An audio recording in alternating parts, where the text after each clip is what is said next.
Welcome back. Few minutes left. Josh Taylor, Gene Collier, to finish answering Brad's series of questions. I believe we started with the Pirates talking about shortstop or second baseman. We will move on to the NHL trade deadline. It is February 25th. We just looked it up. And the third question was, Gene, you remember the third question? Will they get a winger or a defenseman? Yes. My answer is, why not both? My answer is, I don't know. And if you're reading the Steelers' injury report daily, why aren't you aware of when the NHL trade deadline is? It's a fair question. It's not a bad point. We will go back to the phone lines. Let's go to Mark in Clearfield. Mark, you're on the Nightly Sports Call. Good evening, gentlemen. Thank you for taking my call, and I love the show. Thanks for calling in. Appreciate you. I have two questions with Pitt's upcoming ACC championship game against Clemson on Saturday. I wanted to get your thoughts and projections on the game. And my second question is, if Pitt loses on Saturday and ends up going to a bowl game and also loses in their bowl game, would you think that this season was a success or a failure? I'll hang up and listen to your response. Thank you for the call. That's a good series of questions. Yeah. My first initial thoughts on this game. Me personally, knowing everything this team is dealing with, you lose your starting center right before the final game of the regular season. Yeah. The run game really was the identity of this team. Yeah. The fact that they were a running team, they became a ball control team, everything else kind of worked around that.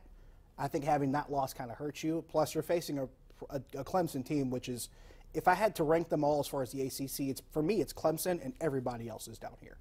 That's how I'm looking at it. As far as the season itself, were they to lose this game and were they to lose a bowl game, I think that would drop them to, what, 7-7, Gene, if I'm not mistaken? Right. I wouldn't consider it a failure because they did something that they hadn't done previous to this season.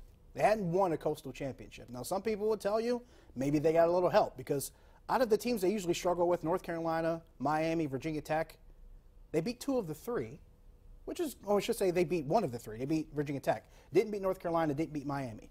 But they got a lot of help, too, in the meantime. Yeah, that's true. But, so, but I still don't consider it to be a failure. I agree with that. I think as long as you can say you were in the ACC title game. Agreed. You've had a successful season, even with the whole changing topography of, college football. As for what'll happen, Pitt's a 26, 27-point underdog.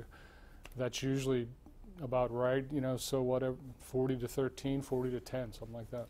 I wouldn't say that Pitt's completely out of it because we've seen some weird things happen. No, they can win. Football. Anything can happen. Exactly. But I will say this much. Based on what they've lost this season, the odds are really, really stacked against them. One guy who will consider it as a success is Pat Narduzzi because he said they'd be in Charlotte for the ACC championship game. So for him, great success. Nobody else said that, that's for sure. Yeah, he's the only one that said it. So in his eyes, it's probably a success.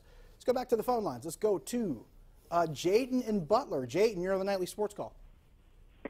Hey, what is the idea for a 10-second runoff at the end of the game? The idea for a 10-second runoff. How does the best way I can sum this up? And Gene, feel free to jump in.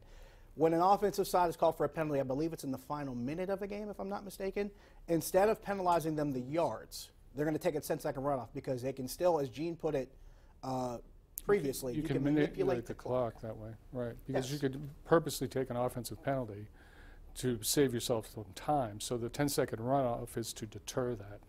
Right. Plus, not to mention the fact that if you're penalized yards, you might be able to make those back up with one play. Right. Because you're trying to get down the field anyway. If you're an offensive team trying to score late, you can make that back up with one play and then some. So it kind of levels everything out from that perspective. Let's go back to – we're going to go back to Clearfield. We'll talk to Calvin. Calvin, you're on the Nightly Sports Call. Hi, Josh. Hi, Gene. How you doing tonight? Hey, good. Calvin. How are you? Okay, got two championships titles up for grabs this coming weekend. Alabama and Georgia, and Northwestern and Ohio State. How do you like these matchups? Who do you think will win these championships? First Ohio State and Northwestern, and Alabama and Georgia. I'll hang up, listen to your opinions. Thanks. Bye. Okay. That's two amongst many, actually. It's actually championship week and a lot of championship games being played. But for those two in particular, I'm going to go with Ohio State and Alabama, and I wouldn't even hesitate. You? No, I won't hesitate, though. I think they're going to be very disappointing games, very lopsided games, both of them. I think Northwestern has beaten Alabama maybe once in the last 25 meetings or something. I'll say this. As far as what we saw from Ohio State against Michigan, I thought that was Ohio State finally waking up into what they should be as a team. It's like they remembered, oh, wait, we have this ridiculously good offense, and we can outrace just about anybody. and that's what they showed against Michigan. Yeah, that's right. I mean, I saw them both really against Penn State. Penn State played very well against Ohio State. I thought Penn State was as good as anybody in the country up until the last few minutes of that game. And then Michigan kicked the hell out of Penn State, as you saw. But when you saw Ohio State last weekend, you're right. The feeling was that this is who they should have been all along. Got to take a break. We will wrap up when we come back. Stick around.